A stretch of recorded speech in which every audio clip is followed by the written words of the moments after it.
Good morning. My name is David Collins. I am the clerk of the vestry, so I get the honor of, quote, running this meeting, which means that I will be helping coordinate most of the other people that will be speaking. But I do get to do a couple of quick things. First is to welcome you. Second is to say that we have a wonderful crowd here today, so we do meet the quorum requirement. Do you feel free to use the clappers today? How fun. And I get to also introduce our agenda. So here is what we will be going through in this meeting. It should go pretty efficiently. And the next thing is to introduce our vestry and our delegates. It is an uncontested election, so you do not need to vote. We have 4 new 4-year members and 1 that is holding a 1-year position. So Anthony Campisi, Al Good, Danny Reed, and Rich Welch will be joining us as our new vestry class for the class of 29.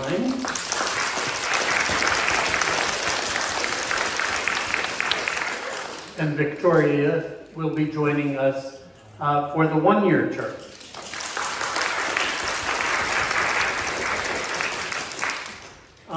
As a wonderful thing as well, our diocesan convention delegates and alternate have agreed to all re-up and play their roles again this year, which we're super thankful for.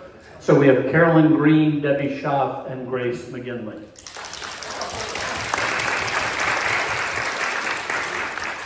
And just one quick note to, you can see the names of the people that served as the nominating committee. It was a pure joy to actually reach out to people and their enthusiasm for being a part of what's going on at St. Martin's. So just a note that there's a tremendous amount of enthusiasm for where the church is going. Okay? And now, Martha. I believe we need to move to accept the slate as presented. Apologies. So we're going back to the names, and now I get to see if I officially am doing this. Wrong way. I'm going the wrong direction. There we go. Sorry about that. Just learning how to use mouse. All right, so we need to officially accept our slate of the vestry of Anthony, Al, Danny, Rich, and Victoria. Do we have a motion? Do we have a seconder? All those in favor? Aye. Any dissenters? Any abstainers? There's our new class.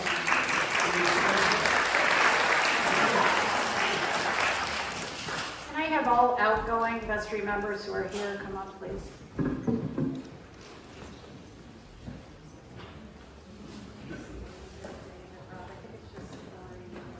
I don't think Paul is here. Yeah. No, Paul is not here.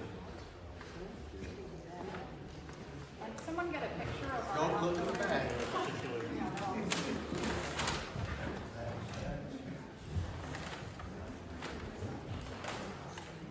Let's get a hand for these guys.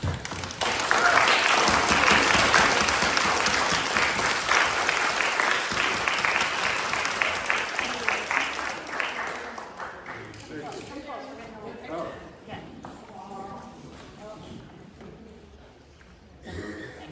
And then can we have all the current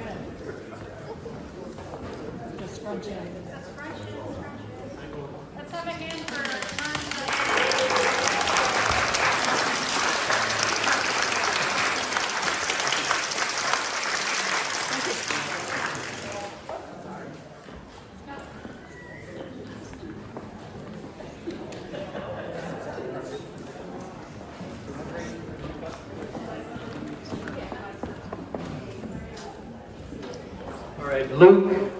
Sorry, Luke, here you are.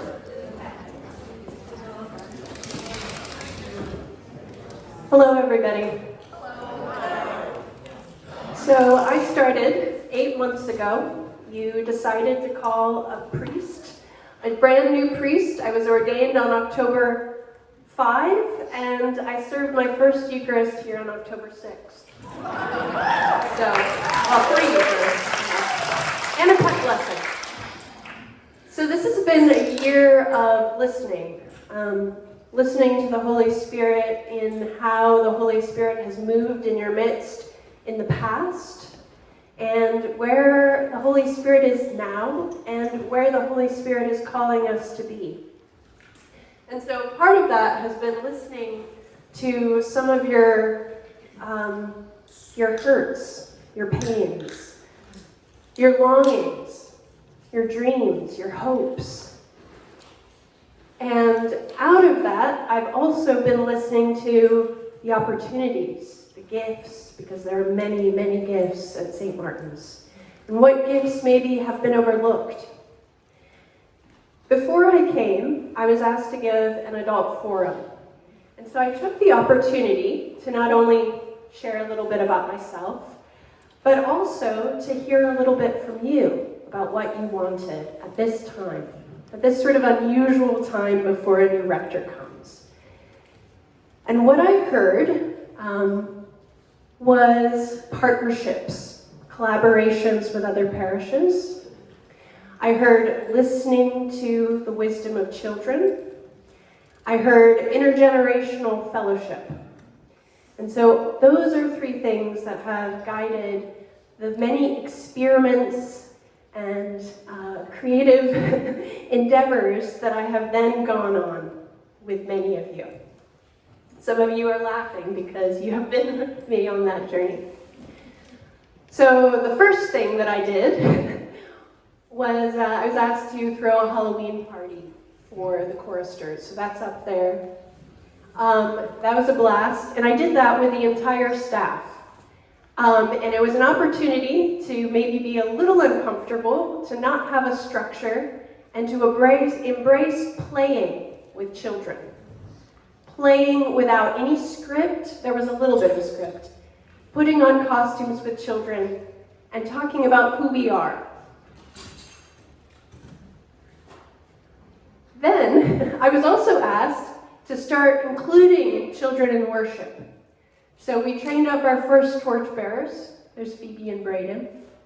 And then the 9 a.m., which I've been listening to with the families that have come, along with Deacon Carol and Reverend Laura and our fantastic CYF musicians, Ms. Witherite, Burke Witherite, and Julia Finnegan.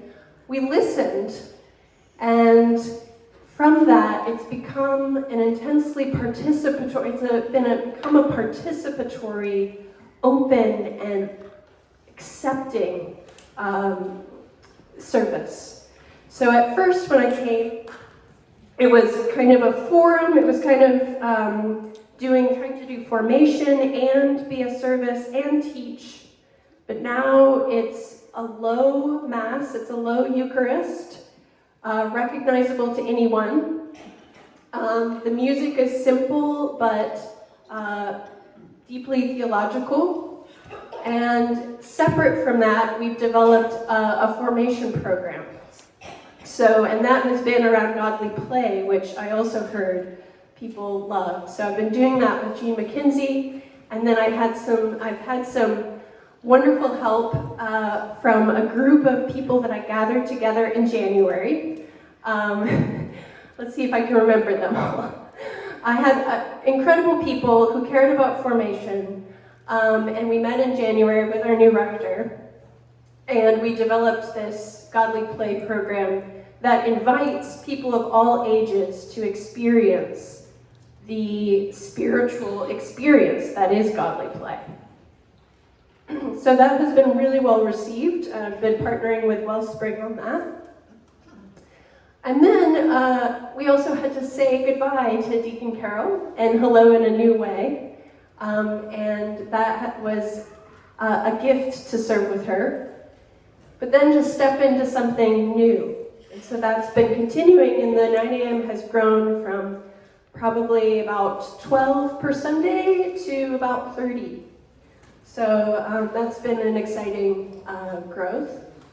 And in the spirit of play and creativity, I worked with Justina Barrett and Angel Wentz on the Christmas pageant, and the choristers, of course, and got to be a part of the joy of that. And I learned how much you all love your pageants, and you love your plays. And I realized it wasn't just about how cute the kids look. They do look really cute. There is something about telling the story again and again, and what that tradition does to all of us.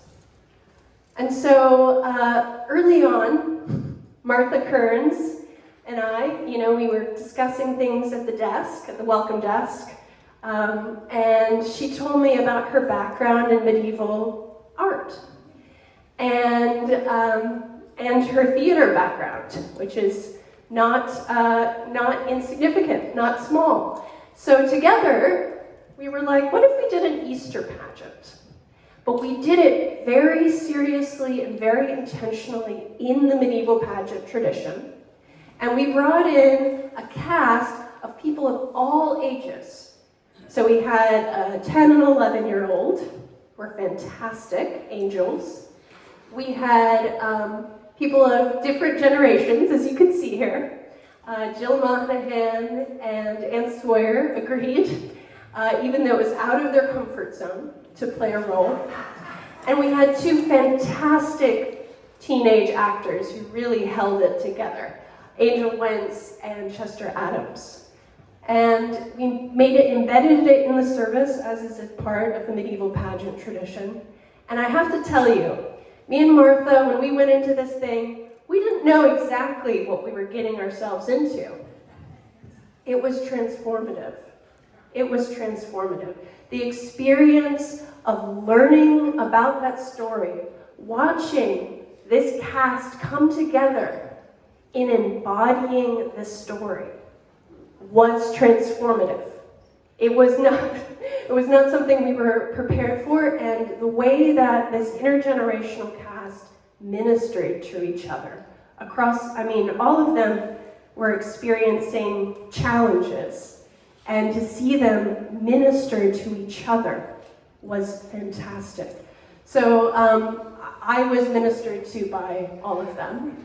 I've got to say a big shout out to Jim Fairburn, who isn't here, who also, on the Thursday welcome desk, he said, if you ever want someone to help with your art, I am an art teacher. And so ever since, anytime anything needs to be built, especially if it doesn't need to be perfect, we engage our youth in creating, which it turns out they love to do. Any opportunity to create, to build, they're on it. So big thanks to Jim. And I also want to say, not pictured here, big thank you to the Martin family. Big thank you to the Martin family, who are steadfast to this parish, and not pictured. This is the thing, I realized how few pictures I actually had. Kelly Martin and I, Saturday, making tons and tons of dirt pudding for the Eco Fair. I will never forget that.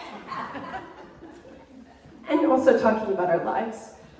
So the Eco Fair and the Advent wreath making were at a fantastic events that partnered with Climate Action Team, and thinking about engaging all of us in traditions that matter to us.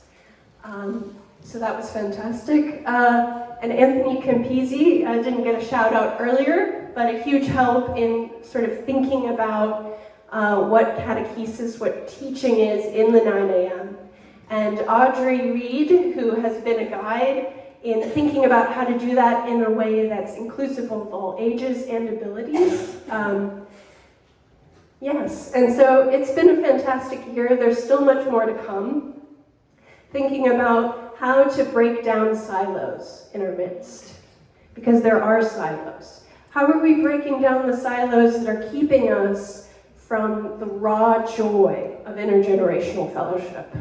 What is the wisdom of children that we can bring into our own spiritual lives that can awaken us to wonder in the world?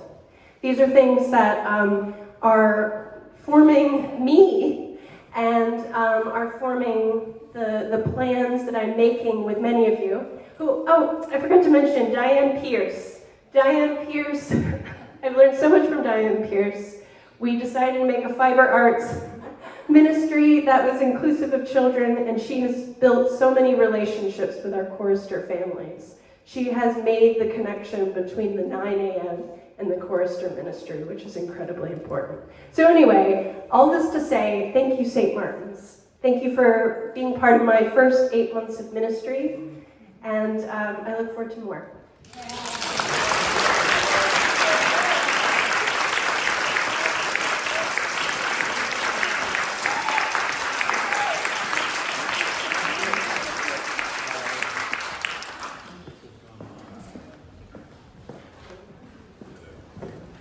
Hello. Good morning, everyone. Good morning. Really good to see you all. I can get to my first slide. Why is it not working? David, what did you do to it? I'm kidding. There we go. I actually want to begin with a huge thank you to you all for your continued and constant support of music and arts at St. Martin's. It is a joy. Everyone says that I walk very quickly around the building, which is true, but it's because I love doing what I do and I want to do as much of it as possible in the shortest amount of time. So thank you to you all, really. It's a real thing. This is your music and arts ministry. This is the choristers, our Fairmount String Quartet, the bell ringers, the adult choir, me somewhere in there. Julia and Brooke are wonderful children and youth musicians, and there is so much more that happens behind the scenes. We're going to get into as we go along. We have seen a lot of growth this year. Someone came up to me the other week and said, oh, the Fauré Requiem concert in November was wonderful. I was like, that feels like it was 4 years ago. And it really does, because we've squeezed in so much over the last 9 months, the last program year. Ahead of my priority here is the next generation. It is music making of our younger ones. They are my joy on a Wednesday. We have a staff meeting early on a Wednesday, and the building's kind of quiet afterwards as we all run off to our tasks. And then at about 4 p.m., the building just starts to fizz a little bit. As the music staff arrive, as the kids arrive, and they are so keen to learn. A huge shout out to Brooke Witherite, who does an amazing job teaching our kids things I did not know at that age. I have choristers who will come up to me and say, Mr. Whiting, I do hope the choir has learned their part for when we come and sing with them. But as you can see, it's a really well-rounded education. We have at the top the kids from our Christmas Carol service round the organ for the postlude, so that you can get exposure to the organ and come and listen to it live. It's not some scary instrument in the corner. They each all write their own rhythms, they learn how to clap them. Brooke and Julia work together to teach them a variety of instruments and how to play them. And music theory is also on that list. But they learn about English, writing skills, poetry, art, all on a Wednesday afternoon, and then take it into our services at the 9 a.m. and at the 10:30 when they collaborate with the adult choir too. It's a huge growth tool, but I need your help in it. I need you to sell this program. Sell it to your neighbors, sell it to your friends. We have welcomed 5 brand new families to the chorister program this year, 2 just in the last 2 weeks.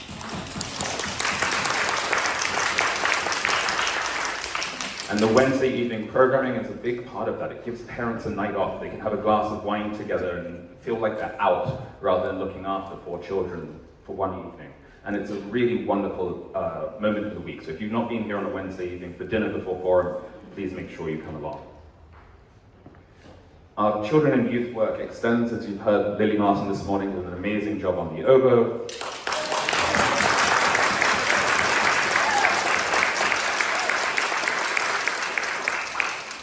And at last count, our Music and Arts Ministries has collaboration with at least 21 different organizations. And that included the Primavera Fund, which is where we welcomed the violinist from 2 weeks ago. And it helps support people like Chester, who is a wonderful actor and also a wonderful singer who sang a couple of weeks ago. So again, spread the word. We can cater to everyone. We need them here. We need them to be in this building and on this campus. On to the adult choir. As I said this morning, it is a group of overachievers, and this year they've proved that no end.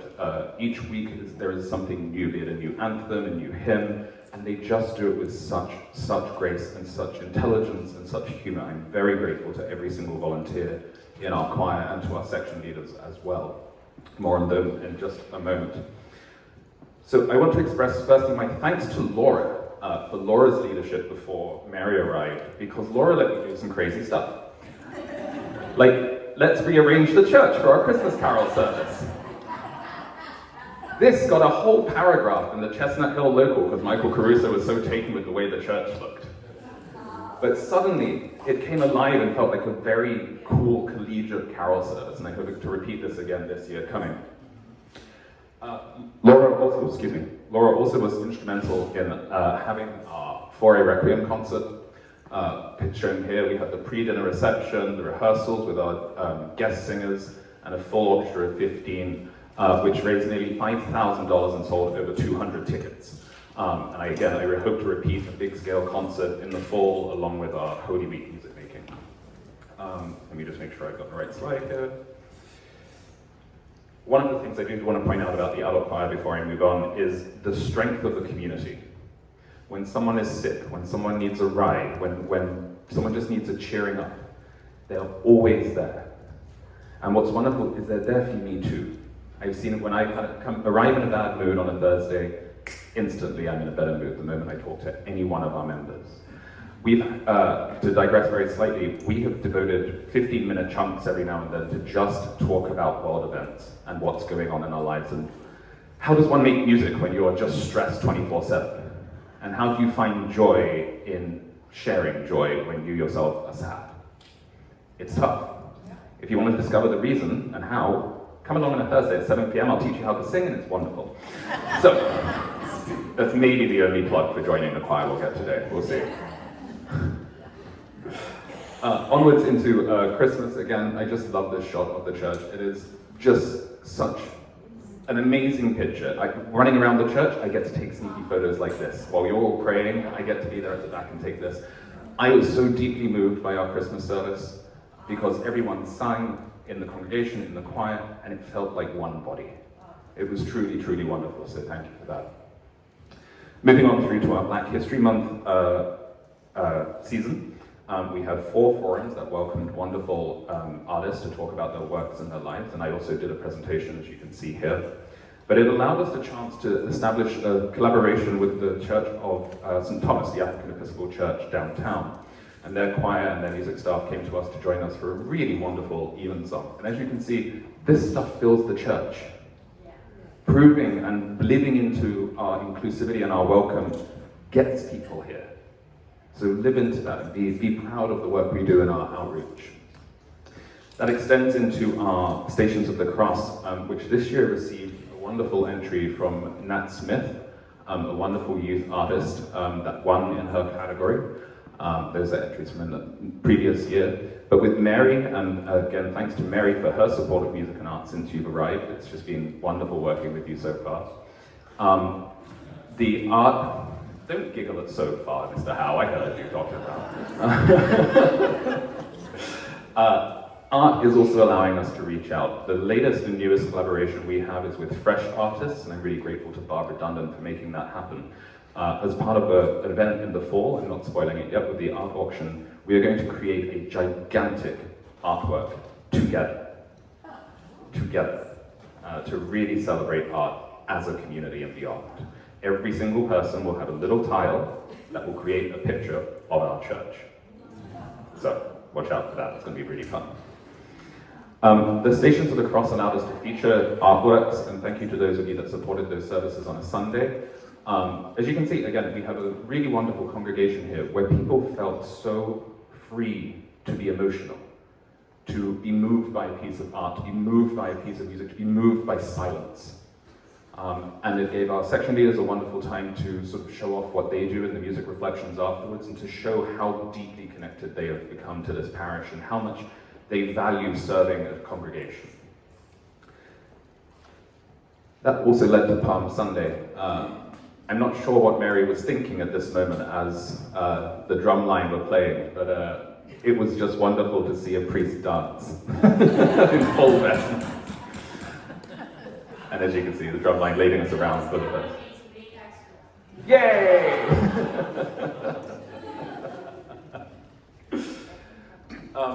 Our Holy Week this year was perhaps one of my favorites, not just because the music making was so good, but because our choir and our musicians all were dedicated and just immersed in supporting the best worship experience possible for our congregations.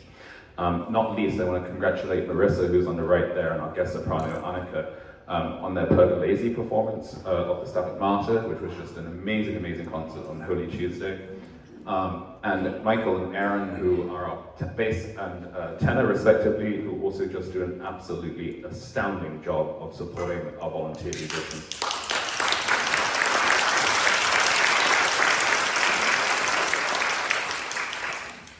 I had 4 people come up to me this morning and say, what a difference in the soprano section already.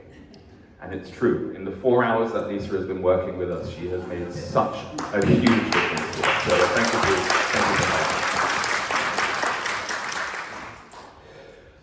helping. Again, another one of our collaborative partners, Christ Church down in Center City. I'm very, very grateful to all of them for their work and their continued support of our ventures.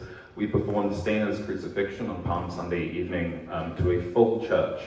This Victorian trash, as I was describing it at the time, moved people deeply, and it moved me a lot to see 2 different institutions come together with one aim, and we'll be collaborating with them again in the fall.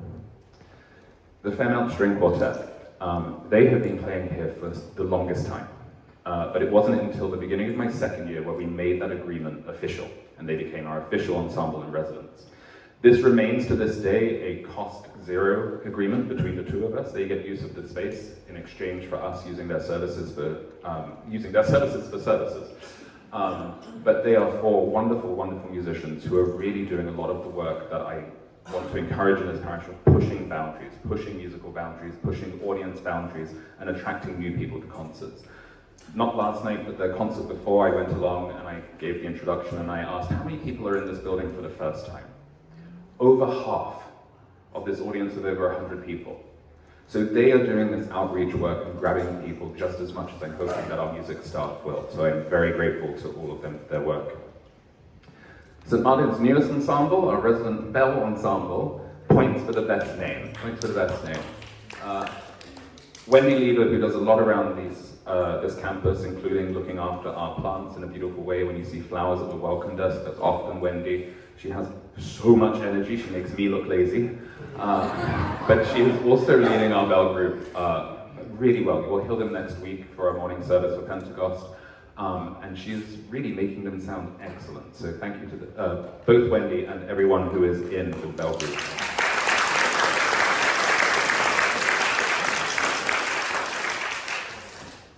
I just want to make a quick shout out to Connie. Where is Connie?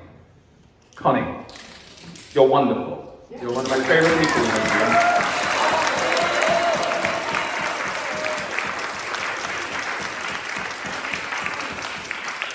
I was asked to describe Connie recently, and I think the best thing that I can do is that, and I mean this as a compliment, Connie, you're like the guards on a bowling lane. People can throw a crazy idea down, but no matter what, you are just going to guide them to the target. And it's wonderful. It's done with such grace and a little wink, usually. It's just excellent. So thank you to Connie. This is all wonderful to celebrate. I do want to dwell on a few things that aren't so great right now. On the left, you will see a water ingress into our organ. This happened maybe 2 hours before the Ash Wednesday service. If you didn't know about it, that means that the staff did their job correctly. Laurie, James, me, Luke, Mary, all with towels trying to get this organ to not be damaged too much. It has received some damage, But the good news is that we have received $30,000 from Partners for Sacred Spaces towards renovation of our instrument. I'm going to be looking for more funding from a new organization called the Sisler Fund in New York, who work at promoting new and restoring organs. We also received a $5,000 grant from the diocese for technology, and that allowed us to put in the new overhead microphones. Again, I know they've been successful because people ask me, where are they? I can't see them, as opposed to the awful stick microphone we used to have before. But as you can see, this is our sound rack that hides in the sacristy. It is a Frankenstein monster of a system. When one thing goes wrong, the entire unit will not work.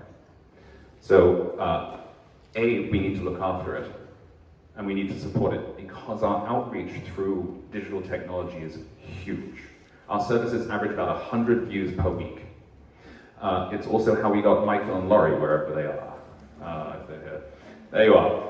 All the way from the West Coast because of our online streaming. It's amazing.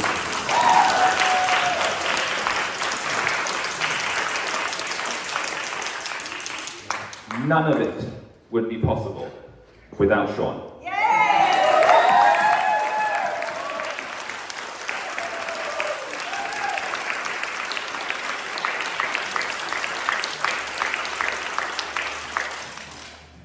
So not only is my husband the love of my life and all of that stuff, he takes amazing photos that we use for our website. He makes the streams look incredible. I mean, they really look the best they've ever looked. And he also keeps me sane when I have to deal with things like this.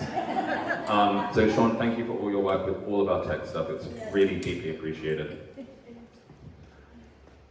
Look at our three lovely people up here. If you don't know who they are, you're about to. That's Martha Kearns. She borrowed a jacket of mine as she was directing the play.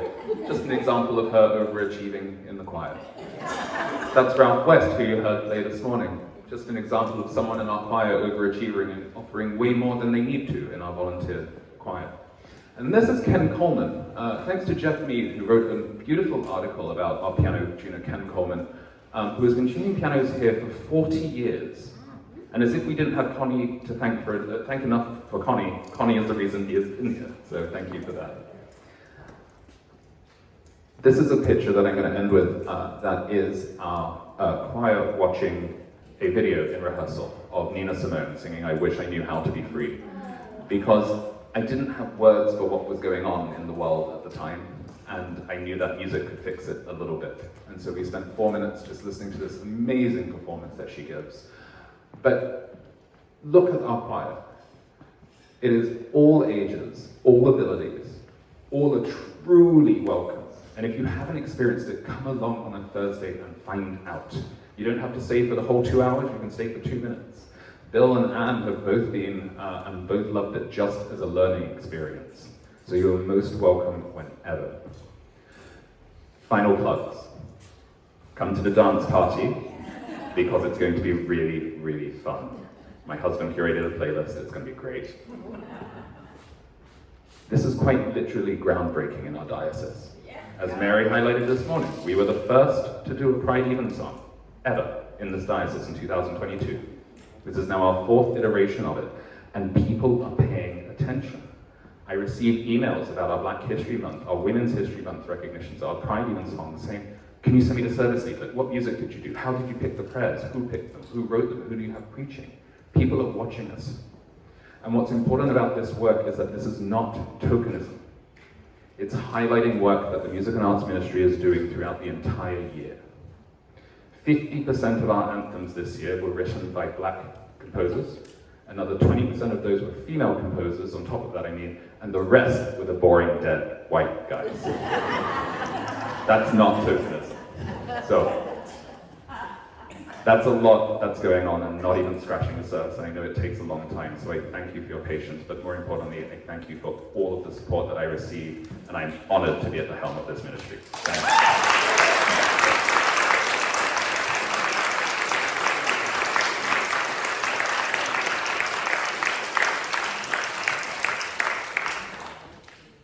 Okay, extraordinary number of things that go on. As we're going to have right before community engagement starts, I'm just going to take a moment. In my professional work, I work on transitions, have for about 30 plus years, and There are many, many things that have happened in this church over the last block of years, and a lot of silent players that have done unbelievable things in the nature of the transition of this church. And so if you think through things, everything from the member engagement project that happened, that Kate Moss was heading up, if you look at the profile committee, if you look at the discernment committee, if you look at the development of the number of ministries, Carolyn Green and I on Vestry did a deep dive and found over 82 different ministries that are at this church. And we divided that up, so there are 12 teams of 3 people each from the vestry actively liaisoning now with every one of those 82 ministries.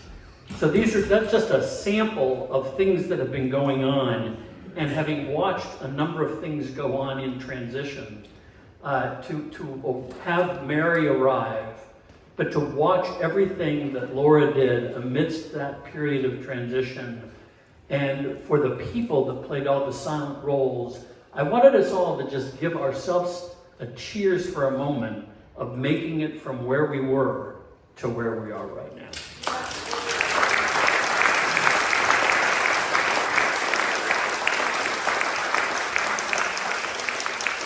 And now Jason.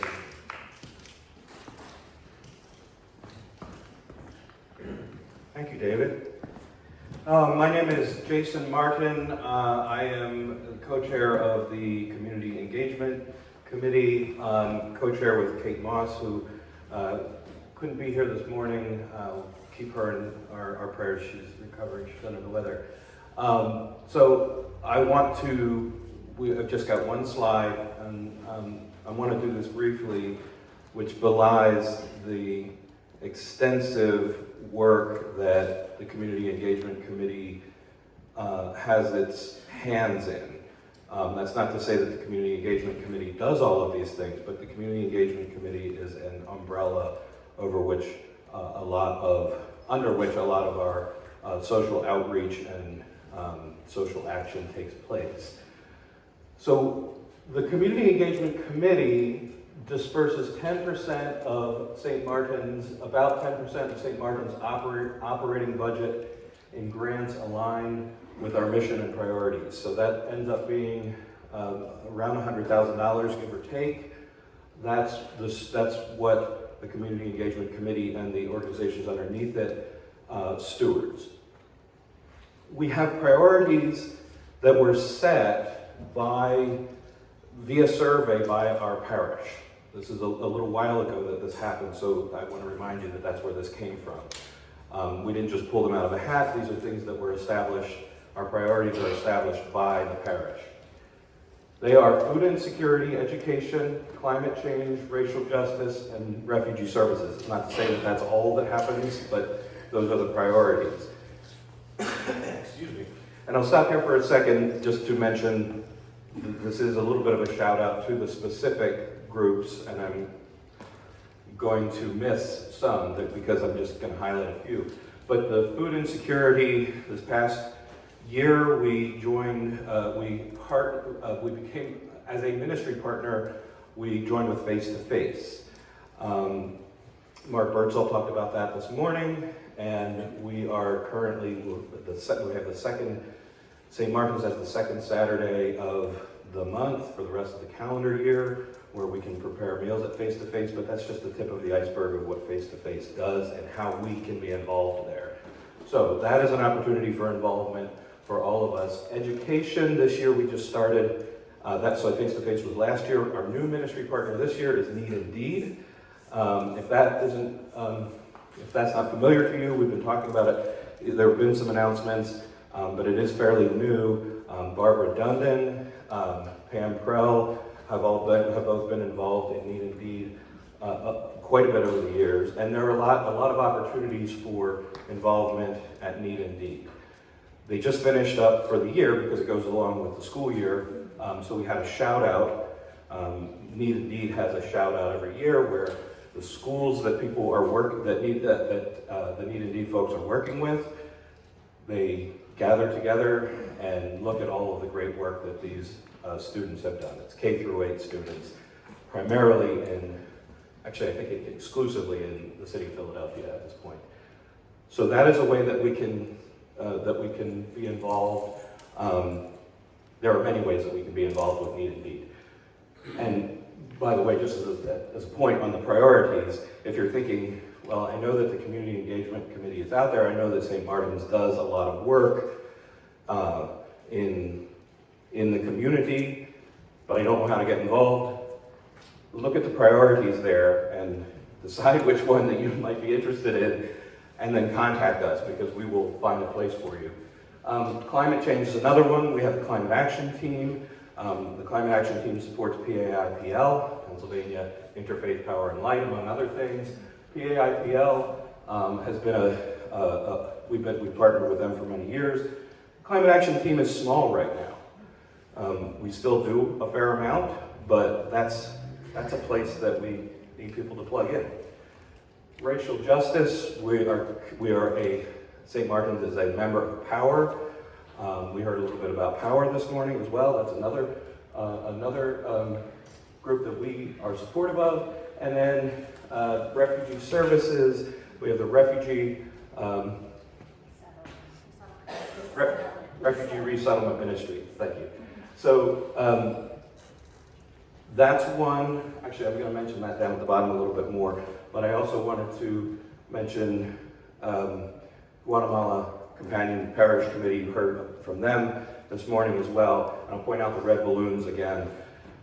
In addition to doing some work from funds through the CEC, Guatemalan Companion Parish Committee does a lot more, raises a lot of their own money, and as you can see, we support them through scholarships. So don't forget to sign up for that if you're able to and if you're led to.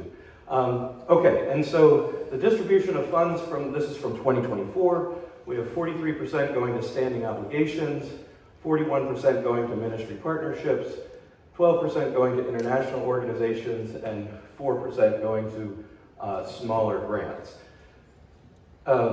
As I just mentioned with the Companion Parish Committee for Guatemala, many CEC initiatives also receive direct funding from parishioners. So in addition to that 10%, that tithe that St. Martin's provides, many of you all support these organizations in different ways.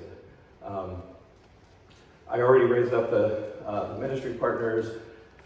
These are partners with whom we have a covenant. We have generally a 3-year repeatable covenant with certain ministry partners, and I mentioned Face to Face was one of the new ones for food insecurity, Need and Deed, new in 2025, under education, and then finally the Refugee Resettlement Ministry. This is one that I don't think I need to tell anyone here. We're in an existential crisis. People are actively being harmed, and support that was there for refugee resettlement has disappeared, and we don't know how bad it could get. But there are more people joining the Refugee Resettlement Ministry over the past little while, but there's also more demand for people who need relief, for families who need relief, for organizations that we work with. So that is an area of great need, and Jeff, me, and friends have done wonderful work in that area. So I'll hold off there. Crowdsource, did I forget anything? I know many of the CEC folks are here, and people under there. Did I forget? So is there anything that I should have mentioned? Yes, Marion. It's a big issue, but in the refugee area, Sure. It's not only that we have all kinds of regulations now that refugees can violate and get, sent out of the country or put in jail or, and their families are affected. It's also that the organizations that were partly funded by the government, like HIAS in Pennsylvania, who help immigrant families to a great extent to get into the country, feel safe, be productive. They have been essentially wiped out, their government support. So those organizations need support now that they never had to look for before. So whatever I think we can do to help them, it would be a big help.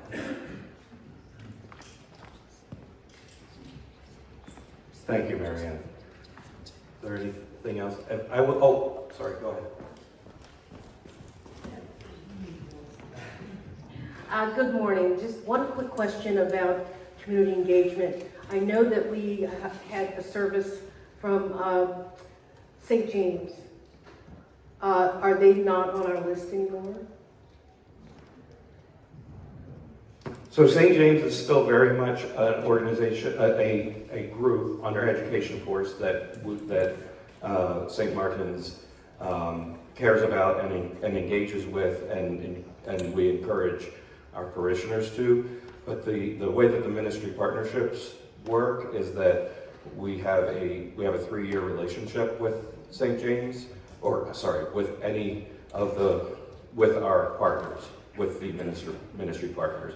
So we had a 3-year covenant with St. James, and then at the end of those 3 years, then they cycle off, and that's where Need and Deed came in. So while we're not formally a ministry partner in the same way that we were, we still are engaged with and support St. James. Does that make sense? How do they recycle back on? What's that? How do they recycle back? Oh, well, there's an application process. I won't go into it now, but there's an application process. It's available online, and it's anytime we have an opening for a new ministry partner, any organization doing work on these areas can reapply. But that's for the money grants that we send out. So in other words, we're still baking for them, we're still going there, we're still doing the other things to actively partner with us. Yeah, it has been such a successful program. And I mean, just beyond their basic education, even up to college and universities, Right. that I would just hate for that to not be fully supported. Gotcha. Yeah, I think that's a really, really great point. Laura, were you going to speak to that? Very quickly, everybody here probably knows my adoration for St. James. Everybody here probably knows my complete adoration for St. James School. Just to be clear to everybody, I've been on community engagement since I've been at St. Martin's for almost 10 years. This was a change that was made in the Community Engagement Committee so that we would have an opportunity to support additional organizations rather than remaining in very long-term relationships with just 1 or 2 organizations. So this has nothing to do with our feelings about St. James School. We've also rolled off other organizations over the past 3 years, and all of them would have the opportunity to reapply. But it's an opportunity for us as a community, as a parish, to also get to know other organizations that could use our help. Thank you. Todd? Can I just tack on to that?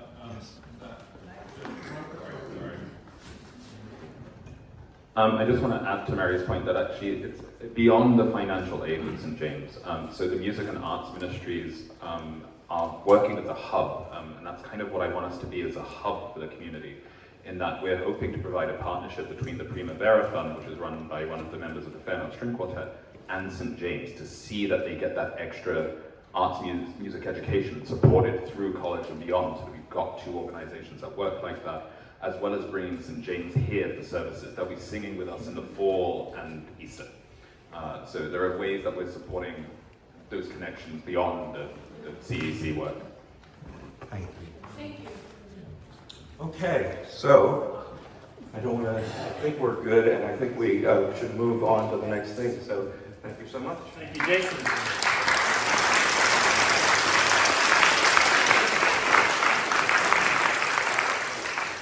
Also a shout out to kind of a process, having now watched and done a lot of research about it.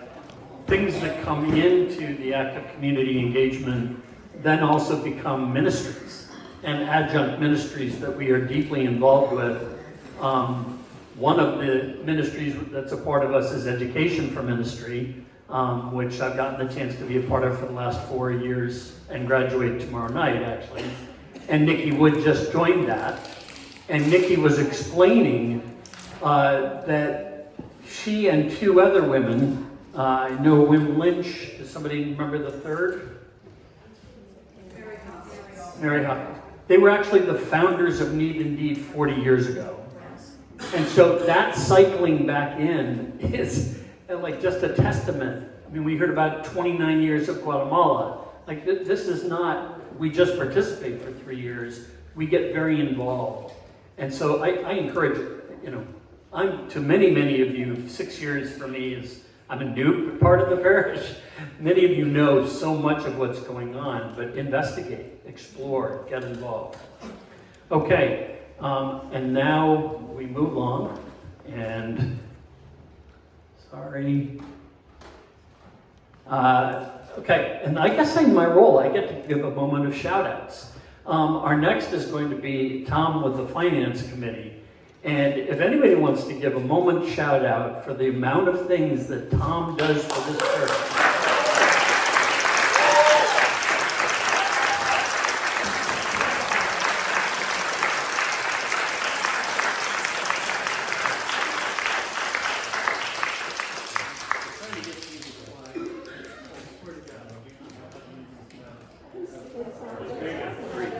I just have a quick one slide because I get my own meeting all to myself back in February. So this is just an update to that. I just want to give a quick shout out to David Deek, Carolyn Green, Chris Satullo, Bob Allen, and Gary Duncan. They're with me multiple times a month as we go through all of the financial operations of St. Martin's.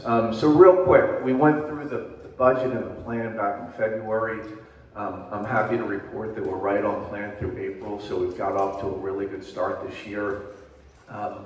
We did have some unexpected expenses, which maybe B&G is going to talk a little bit about later. We've repaired radiators, we've replaced the boiler in Hillary House, but we were able to pay for those unexpected expenses through a receipt of funds that we finally got from the government. And 2 years ago, I applied for COVID relief funds that were available to organizations. And 2 years later, we got a check.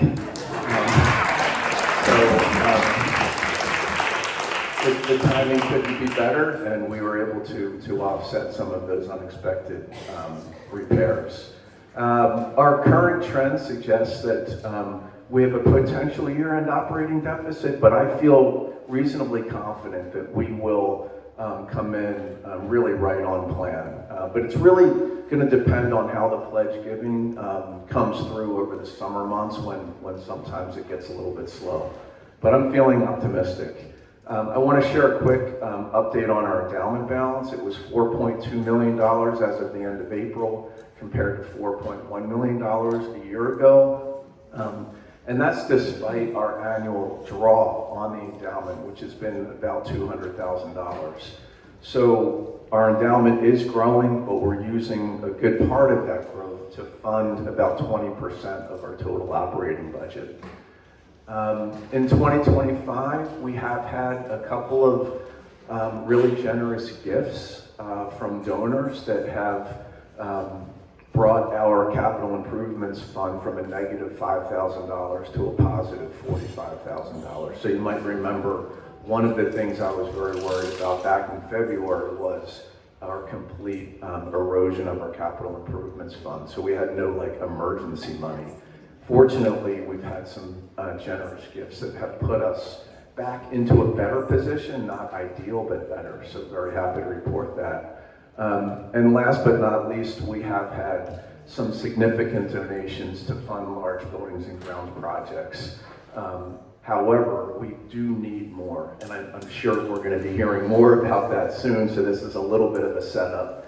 But taking care of this building, this amazing place, is very expensive, and I don't know if we'll ever have enough money, so this is just a plug to open your wallets when you feel so moved. But that's all I have to report. Really good place to be at the end of April, feeling a lot better about where we are than maybe a few months ago. So thanks everybody for your support and for your giving. You're making my job easy.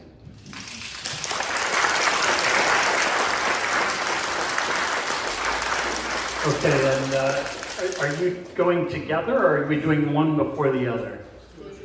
So stewardship first, I mean, these two, you want to talk about, I get to do another shout out for something that's holding this church together and helping grow the church, are these two individuals, David and Deborah. So a shout out before they even begin.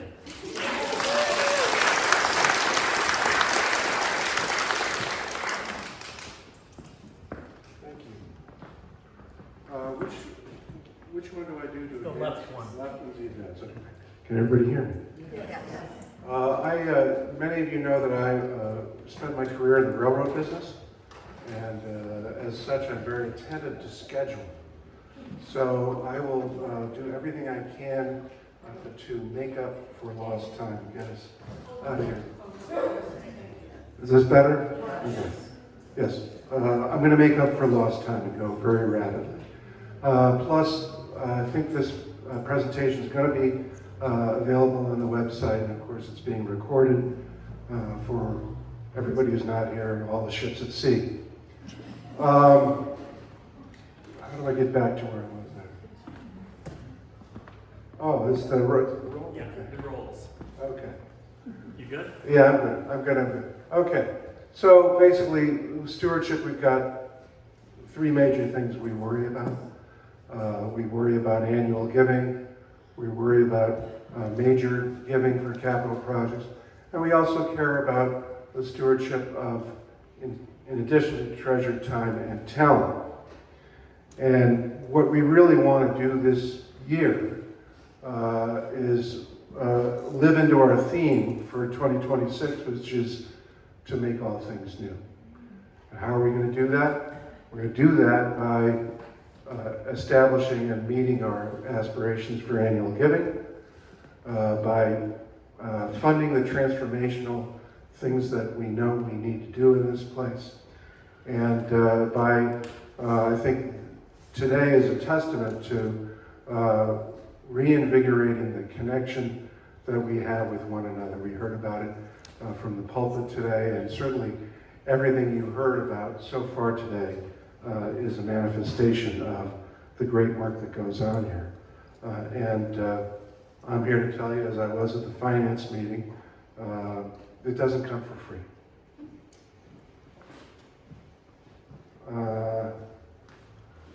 This just briefly lets you know where we are with our annual giving. Compared this year to last year, we're within where we were by plus or minus 1%. So as I said at our meeting on April 30th about capital projects, we're getting by, but we're not getting ahead. And more of what it takes to run this place is coming from our endowment than from annual giving. Actually, the colors don't reflect it very well, but you heard the spiel back in April. We need to invigorate our annual giving. The other thing we have to do is we have to think about the future of our campus. We have not undertaken officially a capital campaign whereby we all do a generational gift in 25 years. That was when we rehabilitated the organ and the sanctuary back in 2000. So this is our generation's turn. And we talked on April 30th about some of the key things that we are envisioning, making the campus, the sanctuary, a 12-month-a-year facility rather than an 8-month-a-year facility by putting air conditioning in. When we do that, it gives us an opportunity to do the same thing for the undercroft, which is the basement where we used to have Sunday school for our generation of kids. We envision a transformed space that will be available for multiple types of uses. We want to enrich this building, this particular room, which is, I feel like it's our town square. And finally, we also want to do some things about grounds as well. And we also, part of what we want to do in stewardship is to lift up the notion of plan giving, so that as we're moving forward in our trajectory of lives, you know, can we all consider setting aside something in our estate for the capital campaign that's going to take place a generation from now?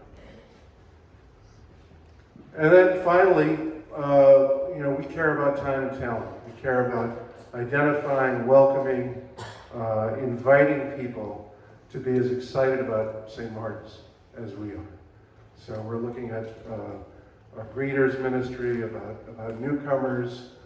We want to do a time and talent survey, look for a ministries fair in the fall. And we also, and Deborah's going to tell you more about it when she talks about buildings and grounds. You know, we want to, there are many hands make light work, and there are many opportunities for people to get involved in that. And I would say that the stewardship group, I mean, it's a tough subject to ask people for money, but I kind of think we're kind of a fun bunch.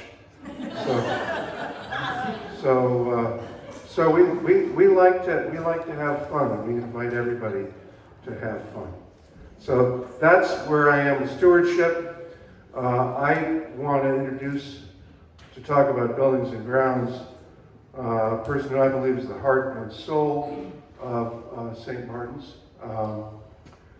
This wonderful spread here did not exist in anybody's thinking 48 hours ago. And Deborah Roberts made it happen, as she does so many times.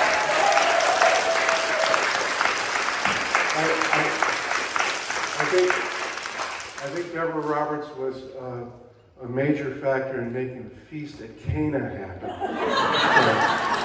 So I'm going to introduce, to talk about buildings and grounds, our very own miracle worker, Deborah Roberts.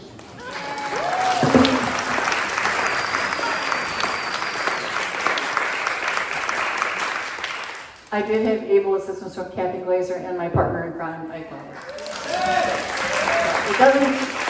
It never happens just by one person here at St. Martin's. So we want to make enough time for a Q&A, so I'm going to literally slide through this. Which the left side. magic button? I got it. It's gonna help you. Okay. So very quickly, our mission is to coordinate maintenance of buildings and grounds, identify and prioritize major maintenance, deferred maintenance, you'll hear a bit about that, and plan for major capital improvements.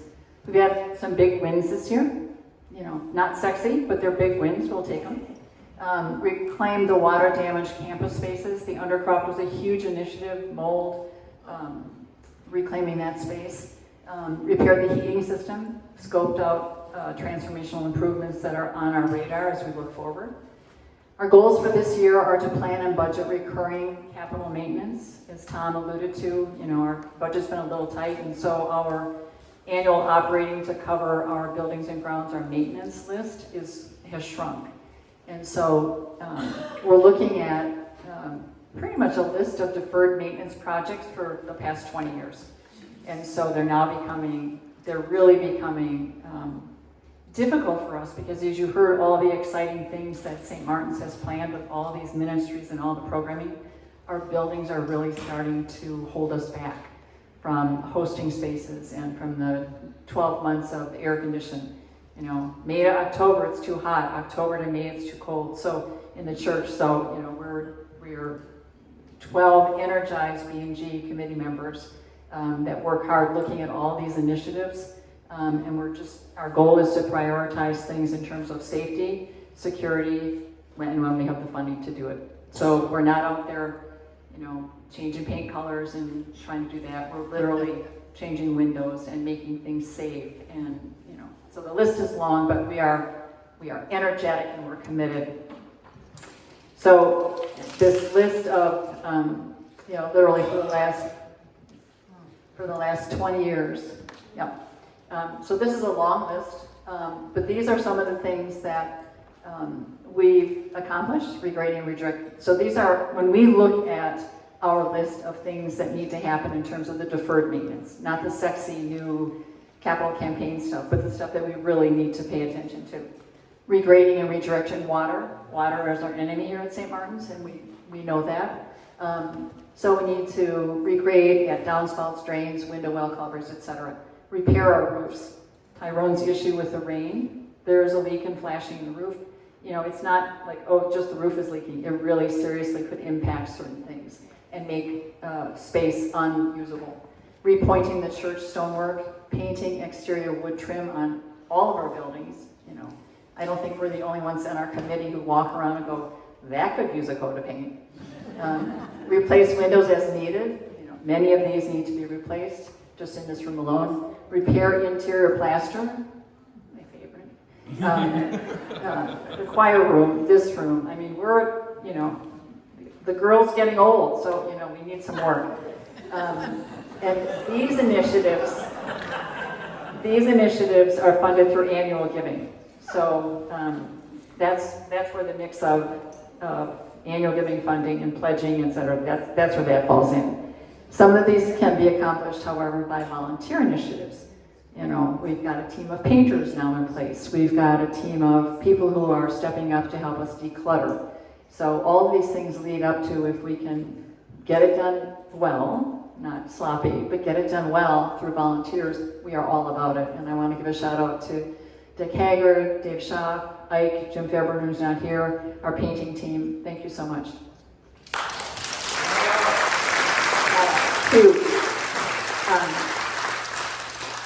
So now we're into the really exciting stuff. So this is not pledge giving. This is the beginning of, this is what we announced on April 30th, which is our vision for capital campaign improvements.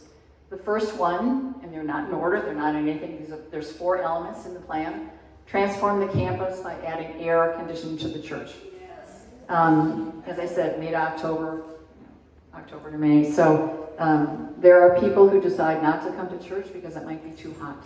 They decide not to have a wedding here because it might be too hot. They might, I mean, so it really is, it's not just, it's really all encompassing that we need comfortable year-round spaces that are safe for our children, our elderly, so it really is an issue of safety. To transform the campus, these are pictures of the Undercroft space as our architect envisions it. We've had meetings with Luke and space holders, shareholders. Our goal is to, you know, the fact that we've reclaimed this Undercroft space represents 1/3 of our real estate in terms of buildings. Massive. If you haven't been down in the Undercroft, take a little spin. On April 30th, we did host tours and then that conversation around these initiatives. We will be distributing future 8 dates when we will host tours and those conversations again. Our goal is we need to hear you and your vision because you are the ones who will help us craft how we use these spaces. It can't be 12 people who sit on a committee. It really needs to be all of you who say, we want to do the following. We want our ministries to have the space that they need, which is healthy and appropriate and year-round. And then we hope that with that vision and that partnership with you, that you will all say, we're in. We're in. Because St. Martin's is an amazing place, but St. Martin's needs our help right now. And whether it's as a volunteer or as somebody who's generously can fund it, we're at that stage where we're really starting to, in terms of our buildings, move backwards. And so we want to keep pushing St. Martin's forward on all burners. This room would be the 3rd initiative, and it's, I love this room. It is our number 2 most often space on this campus. We have fellowship here. There have been times when we have worshiped here. And this is a critical space for us. And the girl needs some help. Air conditioning, new floors, walls, new lights, windows. Every window is a week away from failing us. And so this is a core piece of that. So it's air in the church, renovate the parish hall and add air, fix the Undercroft. And what I failed to add on the Undercroft, that Undercroft plan also has a stairway that takes you from the narthex, the church, down into the basement, so you don't have to leave, and an elevator. So it will be, how can I not do that? It will be the only building on campus that is fully accessible on all floors. And so it is exciting, because if we can create multi-purpose space in the basement of the church and get people up and down, we don't have the same challenge with some of our choir members who can't make it up, down into the choir room and or up into the library. So we really, that will open up new opportunities for us to use that space. The fourth issue is transforming our outside areas. We've had way too many parishioners who have fallen on that shaky slate, and it's dark. We need it to be well lit. We need it to be welcoming. We need better signage. This is the fourth area, but it really is kind of the cap to all of those, and it brings around everything that we are planning in terms of, is everything safe? Is it attractive? Is it healthy? So, with that, yes. Oh, okay. We're going to hold. Mary's going to wrap it up now. Yeah. It's okay. That's okay. Yes. Can I just share a very powerful takeaway from the Green Zone Forum?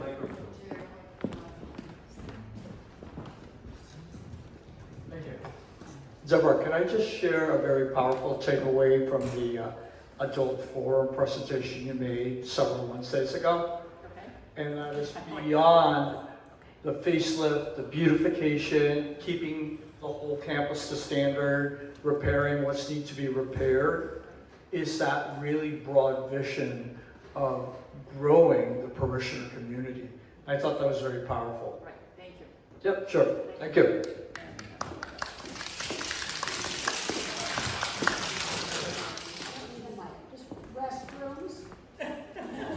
Restrooms. I thought she had to use the restroom. I thought. There are 3 restrooms in that new multi-purpose undercroft space. And so the vision is great. You would be able to, if you want to leave, you don't have to come across the driveway, you can go downstairs, go back up. There's a crying room, it's phenomenal space. Don't forget the parish hall plan. Right, and in the renovation for the parish hall, this first floor bathroom gets renovated as well. So, any other questions in terms of this? So, on April 30th, we did an informal but very public launch of our capital campaign, which is how we've already begun to get generous donors who have said, I'm in. They either love the vision or they love the plan, they're excited about it. This is, we believe, a very exciting time for us. If you listen to all the plans and you listen to all the exciting things that we've done, we're very happy to be excited about what's coming in terms of buildings and grounds. And we look forward to having you join us for these conversations, the tours. We'll be reaching out to see if any of you want to volunteer with us. But we are very proud and excited about the vision that has been mapped out in partnership with AOS Architects. So, any questions? I'll turn it over to the next person.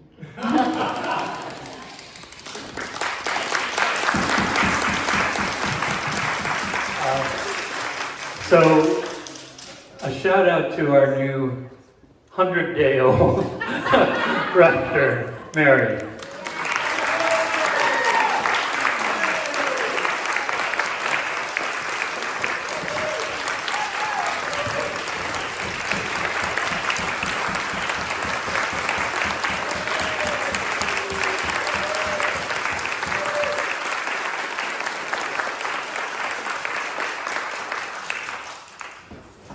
I am the last thing, I think, between all of you and the door, so I'm going to go really quick, but I cannot shout out because there's too many people to shout out. St. Martin's has the best clergy, the best staff, the best ministry leaders, and the best members.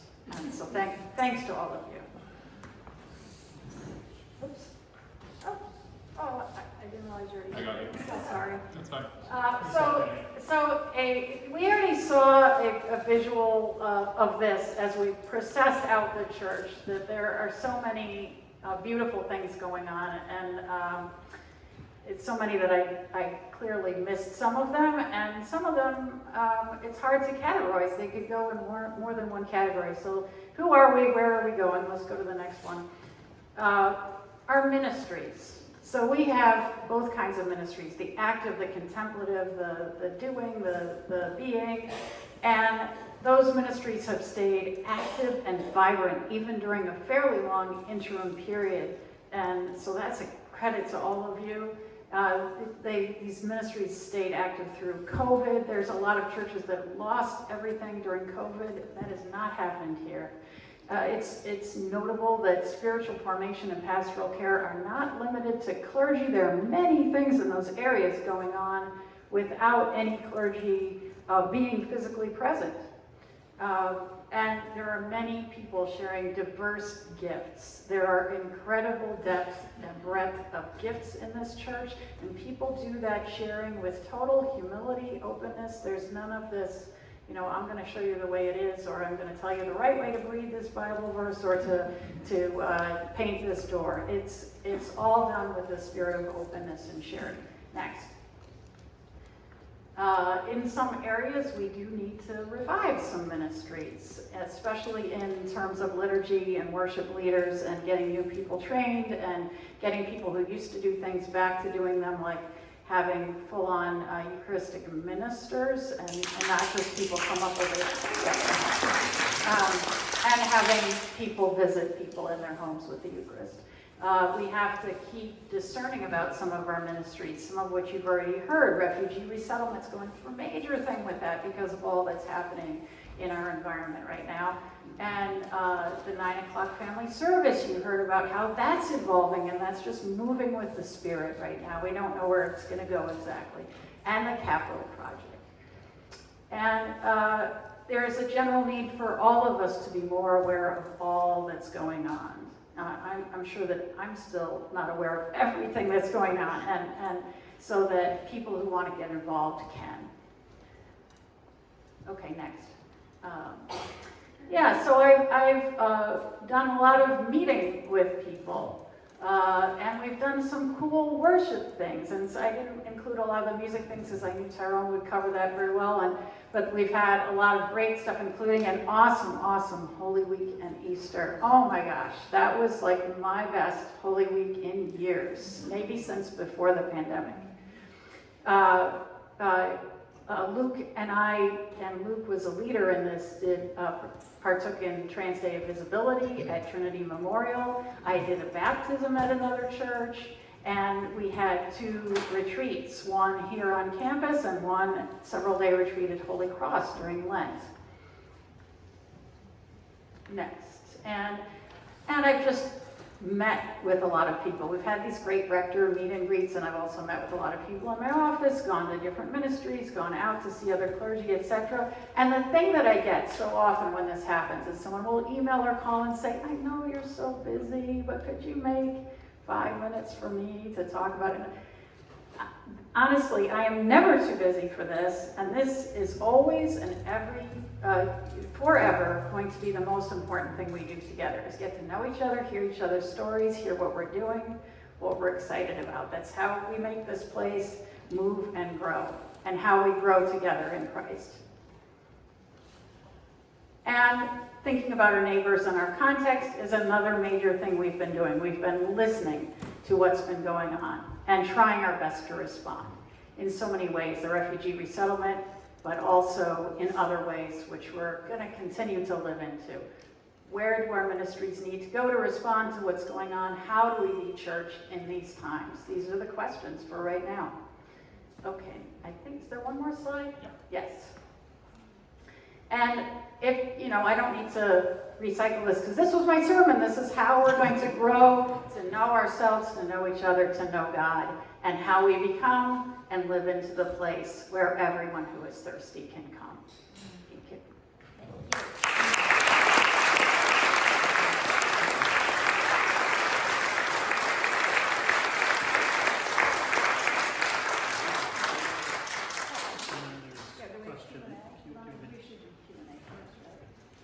there any other questions? Okay. This is going to be a Q&A period. Very quickly, I just wanted to appreciate Sue Bell. I don't think she's here with Al Kraft. Phil. Because every single Wednesday she's here and she coordinates a group of volunteers and gives us a very welcoming, very simple meal. And it's one of the times when the children and adults get together.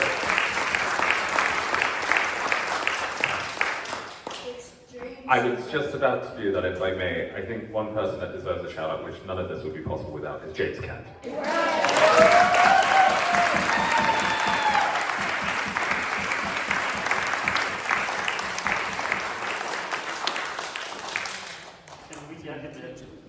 In the kitchen. It's his office, but we need to bring him in here.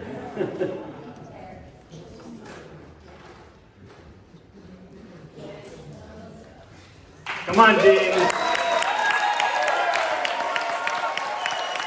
Bless you, James.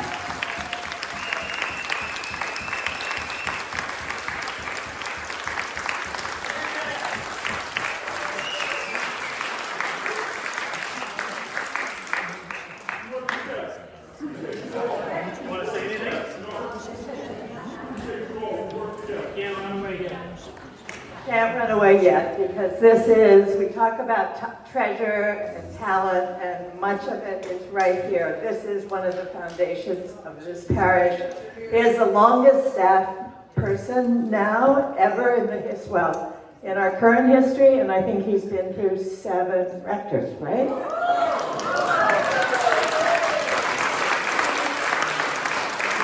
And we have the welcome desk, absolutely, but we also have the welcome kitchen.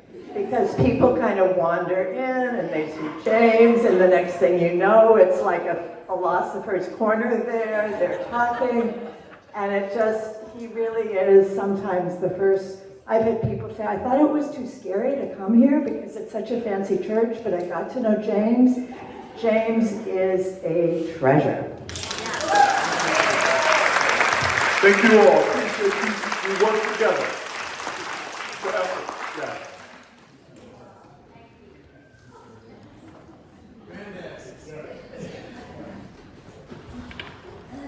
Yeah. Anybody who hasn't watched it, there's a show on Netflix called The Residents. And I mean, I recommend, one of the coolest shows I watched recently, and it gives you a perspective on the White House of who really is running the White House for all the years through all the presidents, and it gives you a behind look as well as a really fantastic show. But, you know, James helps run the church, right? So whenever you look, kind of look around, and that's the thing about these ministries. I mean, it's so easy on our natural operating system to look at what's wrong. But I encourage you, what God encourages us to, is to look at what's right. And find people, acknowledge them, thank them for what they do. Thank them for being on the Stephen ministry. Thank them for every ministry that goes on. Thank Tyrone every week for what goes on. There's so much that goes on, and people love to feel appreciated. And so I think part of that sharing love, and I mean, when we got the chance as a vestry to have the moment with Mary at Lydia's house, the feeling of the heart and the love that Mary was going to bring to this church, it's just lifting it up now. You can feel it. So thanks to us all. Thanks be to God.